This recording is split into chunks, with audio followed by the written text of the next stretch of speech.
오늘 성경 말씀은 시편 145편 말씀인데 함께 봉독하도록 하겠습니다. 제가 먼저 봉독하고 교독하며 함께 읽도록 하겠습니다. 제가 먼저 봉독하겠습니다. 왕이신 나의 하나님이여, 내가 주를 높이고 영원히 주의 이름을 송축하리이다. 내가 말마다 주를 송축하며 영원히 주의 이름을 송축하리이다.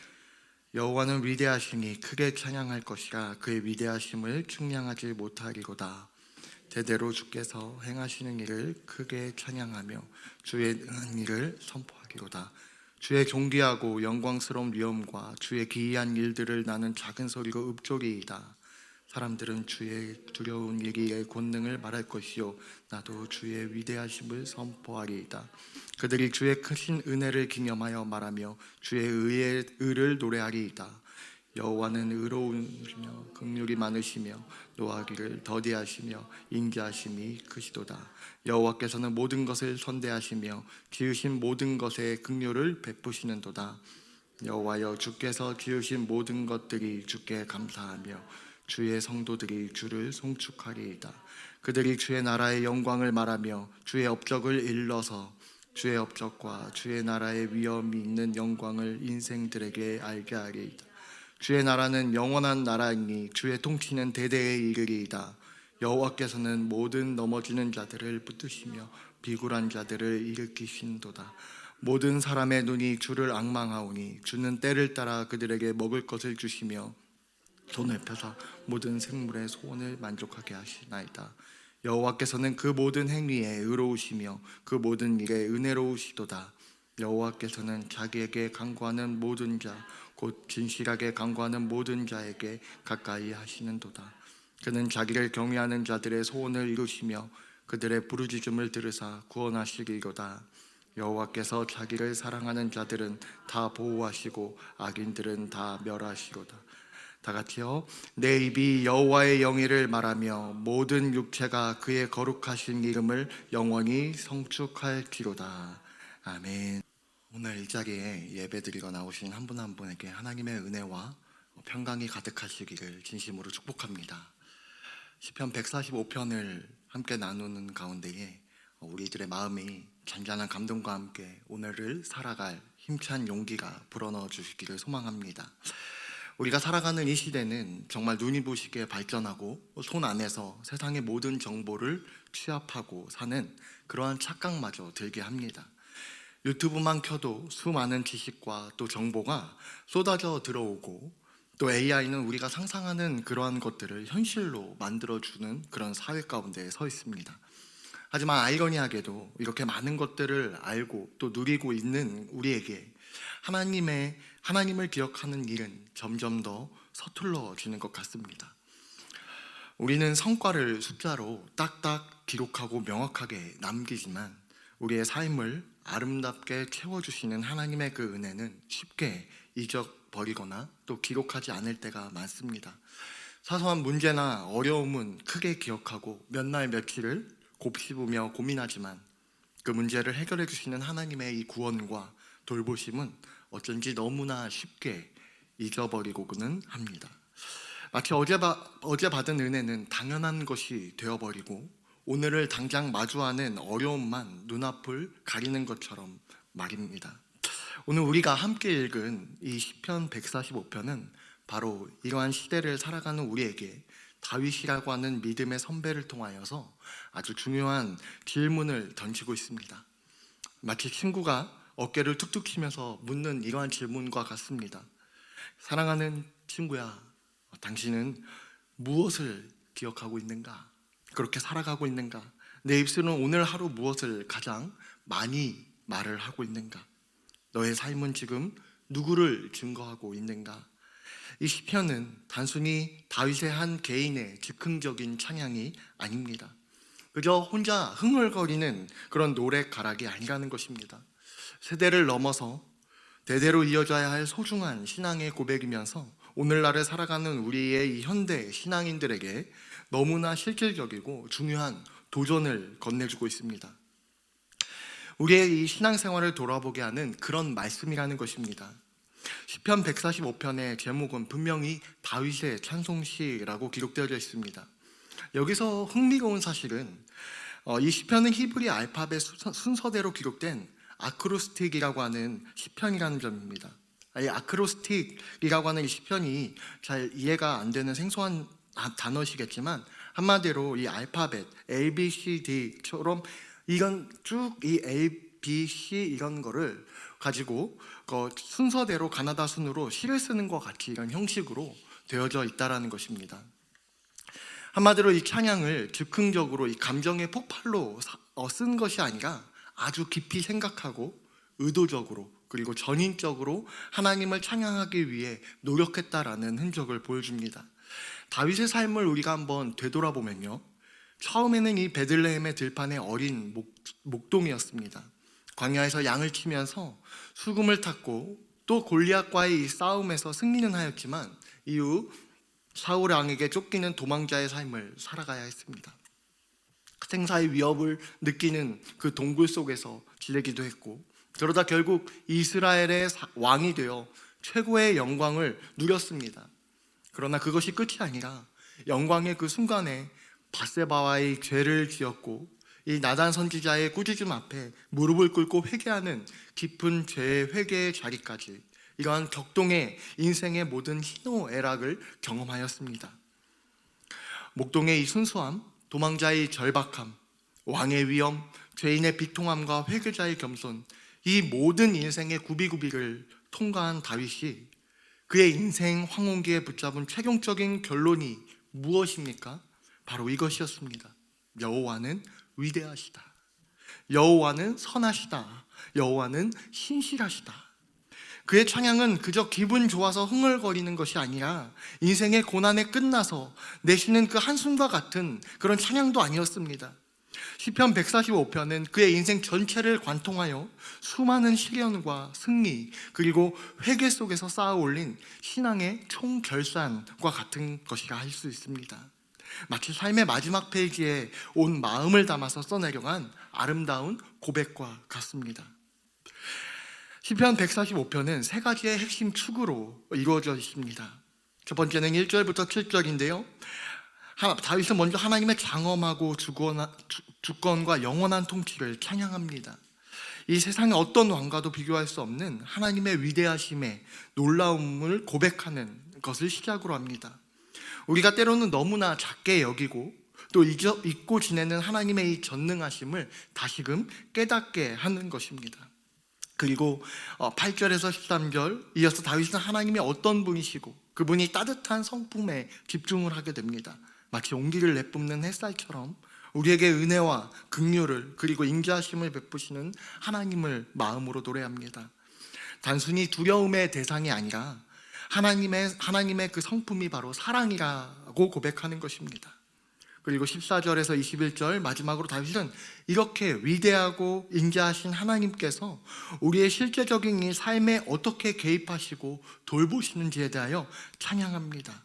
우리의 필요를 채우시고 또 약한 자를 붙드시고 하나님의 이 섬세한 사랑을 구체적으로 이야기합니다. 이 세 가지 흐름은 우리가 하나님을 어떤 분으로 알고 그리고 어떻게 역사하시며 또 더 나아가 우리의 삶에 어떻게 개입을 하고 계시는지를 총체적으로 보여주고 있는 완벽한 신앙의 이 고백의 로드맵이라고 할 수 있습니다. 이제 시편 145편의 핵심 구절들을 통해서 다윗의 찬양이 오늘 살아가는 우리들에게 그럼 도대체 어떤 의미와 교훈을 또 주고 있는지에 대하여 좀 알아보고 싶습니다. 첫 번째로 이 대대로 주의 일을 찬양하며 4절의 말씀이 나와 있는 것처럼 신앙은 흐르는 강물처럼 대대로 주의 행사를 찬양하며 주의 능한 일을 선포하리이다. 전체 핵심 주제라고 해도 과언이 아닌데요, 여기서 바로 이 대대로라고 하는 말에 주목해야 합니다. 다윗의 신앙은 단순히 그 한 개인의 감동적인 체험에서 멈추지 않았다라는 것입니다. 그의 신앙은 마치 맑은 물이 흐르는 강물처럼 다음 세대에 반드시 흘러가야 할 책임이자 사명이었다라는 것입니다. 다윗은 자신의 자손들뿐만 아니라 이스라엘의 모든 다음 세대가 하나님을 알기를 간절히 바랬습니다. 그러는 이렇게 말하는 듯 합니다. 얘들아, 신앙은 혼자만 누리는 달콤한 그런 기쁨이 아니야. 하나님이 너희의 삶 가운데 행하시는 놀라운 일들 너희의 자녀들에게 또 그 다음 세대들에게 전해주는 것이란다. 오늘날 현대교회가 여러 가지 이 이유로 어려움을 겪고 있다고 말을 하고 있지만 그중 가장 큰 이유가 하나가 바로 이 신앙의 계승의 문제입니다. 자연스럽게 그 계승이 끊어지고 있다는 것입니다. 안타깝게도 부모님들이 바쁘다라고 하는 이 핑계로 자녀들에게 이 신앙을 보여주지 못하고 교회는 이 뜨거운 말씀보다는 멋지고 세련된 프로그램으로 아이들의 마음을 얻으려고 할 때가 많습니다. 그러다 보니 아이들은 신앙을 부모님이나 또 교회에서 강요하는 의무처럼 여기게 되고는 합니다. 예배는 왠지 모르게 지루한 시간, 교회는 주일에 잠깐 들렀다 가는 곳이 되어버리기도 합니다. 하지만 성경은 우리에게 분명히 가르치고 있습니다. 신앙은 멋진 설교나 훌륭한 프로그램보다 삶 속에서 일어나는 하나님의 이야기, 그 이야기가 이야기로 전해질 때에 가장 큰 힘이 발휘된다는 것입니다. 그리고 그 이야기가 우리의 삶 속에서 증명될 때 가장 강력하게 다음 세대에게 심겨진다는 것입니다. 오늘 나의 삶을 통해 우리 아이들이, 우리의 다음 세대가 어떤 하나님의 이야기를 만나게 될까요? 바로 이러한 질문이 우리에게 진지하게 서 있어야 된다는 것입니다. 또 여호와는 은혜로우시며 긍휼이 많으시며 8절에 오해를 넘어서 진짜 하나님에 대한 성품을 묘사하고 있습니다. 이 고백은 출애굽기 34장에 나온 하나님께서 모세에게 당신 스스로를 계시하시며 말씀하셨던 그 고백과 정확히 연결됩니다. 다윗은 자신의 개인적인 경험과 감정만을 토로하는 것이 아니라 그는 그 오랜 세월 동안 변함없이 이스라엘 백성들을 인도하셨던 하나님의 영원하고 변치 않는 성품을 굳건히 붙들고 찬양했다라는 것입니다. 마치 오랜 세월이 흘러도 변치 않는 튼튼한 반석과 같이 말입니다. 현대인들은 하나님을 오해할 때가 있습니다. 우리는 종종 하나님을 이렇게 생각할 때가 있어요. 내가 잘하고 순종하면 복을 내려주시고 만약 잘못하고 죄를 지으면 엄하게 벌을 내리시는 분. 물론 하나님이 의로우셔서 죄를 싫어하시고는 하지만 그것이 하나님의 전체적인 전부는 아니라는 것입니다. 성경이 끊임없이 증언하고 또 다윗이 그가 일평생 고백하는 그 고백을 통해서 하나님은 어떤 분이라고 오늘 이야기합니까? 그의 실수하고 넘어져도 인내심을 가지고 기다리시는 분, 비록 실패하고 좌절할지라도 다시 일어설수록 다시 기회를 주시는 분, 심지어 완벽하지 않고 허물 많은 우리가 이 부족한 우리에게 실패한 자를 두 손으로 붙들어 주시는 분이라는 것입니다. 여러분, 이것이 바로 성경 전체를 관통하는 가장 위대한 소식, 또 복음의 핵심입니다. 우리 모두를 위한 희망의 메시지입니다. 우리의 공로로 얻어지는 그런 사랑이 아니라 그저 우리가 존재한다라는 그 존재 자체만으로도 사랑을 받는 존재라는 것, 그리고 놀라운 은혜의 하나님을 우리는 믿고 살아가고 있다는 것입니다. 마지막으로 15절에 16절처럼 소유가 아닌 바라봄의 문제라는 것입니다. 15절에서 16절은 하나님의 구체적인 돌보심을 노래합니다. 모든 사람의 눈이 주를 앙망하오니 주는 때를 따라 그들에게 먹을 것을 주시며 주께서 손을 펴사 모든 생물의 소원을 만족하게 하시나이다. 여기서 먹을 것을 주시며 라는 구절은 단순히 우리가 먹고 마시는 물질적인 식량만을 의미하고 있지 않습니다. 물론 그것도 포함되어 있지만 그 말씀은 훨씬 더 깊고 영적인 의미를 담고 있습니다. 현대인들이 겪고 있는 다양한 이 결핍을 채워주시는 하나님의 손길을 이야기하고 있습니다.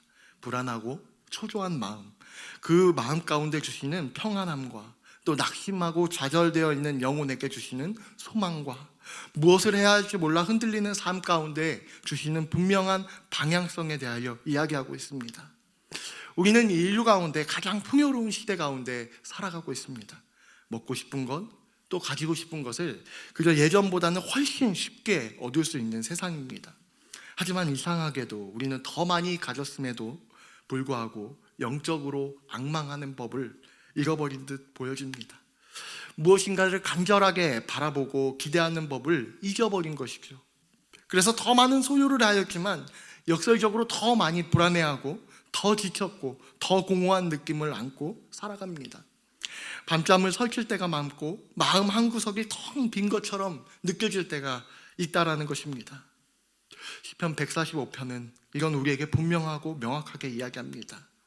너희들의 삶을 공급하는 그 문제는 단순한 무엇을 얼마나 소유하고 있는 문제가 아니라 진정한 공급의 그 문제는 누구를 어떻게 바라보는가, 즉 바라봄의 문제라는 것입니다. 우리의 시선이 어디를 향하여 있는가, 우리의 만족감과 평안이 바로 거기에서 결정된다는 것입니다. 진리를 따르는 이 다윗은 온 삶을 통하여서 오늘 그것을 깨달았다고 이야기합니다.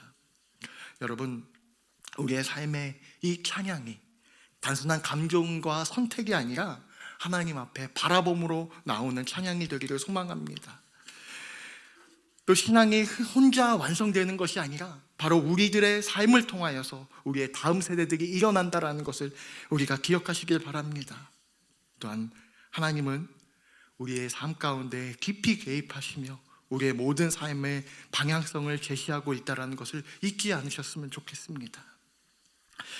시편 145편은 이토록 아름답고 확신에 찬 고백으로 막을 내리는데요, 21절 내 입이 여호와의 찬양을 말하며 모든 육체가 그의 거룩하신 이름을 영원히 송축할지로다. 우리는 언젠가 이 세상에 우리의 자리를 다음 세대에게 넘겨주게 될 것입니다. 언젠가 우리의 시간은 멈추게 되어질 거고 우리는 하나님의 품으로 돌아가게 됩니다. 그때 우리의 뒤에 남는 것은 바로 우리가 세상 가운데서 쌓아 올렸던 재산의 크기, 또 어떤 명성이 아닙니다. 진정으로 귀하고 영원한 남은 것이 바로 우리의 입술로 고백했던 바로 신앙의 고백입니다. 우리가 힘든 순간 가운데 또 기쁜 순간에도 늘 하나님을 높였던 바로 찬양의 흔적일 것입니다. 우리의 입술이 남긴 그 신앙의 고백이야말로 다음 세대에게 줄 수 있는 가장 위대한 유산이 될 것입니다. 오늘 우리의 작은 찬양이 우리의 삶을 통하여 작은 신앙 고백이 바로 이 자리로부터 대대로 이어질 찬양의 아름다운 출발점이 되기를 간절히 소망합니다. 우리의 입술이 하나님을 찬양하고 또 우리의 삶이 하나님의 살아계심을 증거하며 세상 모든 이들이 하나님의 영원한 이름을 송축하게 되기를 우리가 소망하며 우리 시간 함께 기도하며 나가도록 하겠습니다.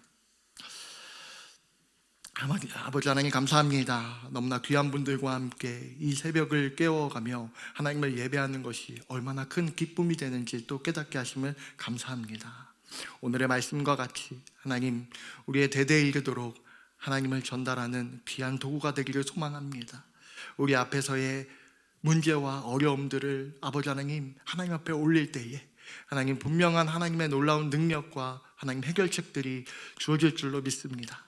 하나님 함께하여 주시고 우리의 삶을 통하여 영광 받으시는 그 하나님을 영원토록 찬양하는 귀한 날들로 채워주시옵소서. 지금은 우리 주 예수 그리스도의 은혜와 하나님의 그 크신 사랑과 성령님의 감화감동 역사하심의 놀라운 은혜가 오늘 이 말씀 가운데에 하나님의 말씀을 붙잡고 세상 가운데에 나가는 한 사람 한 사람 머리 위에 영원토록 함께 있을지어다. 아멘.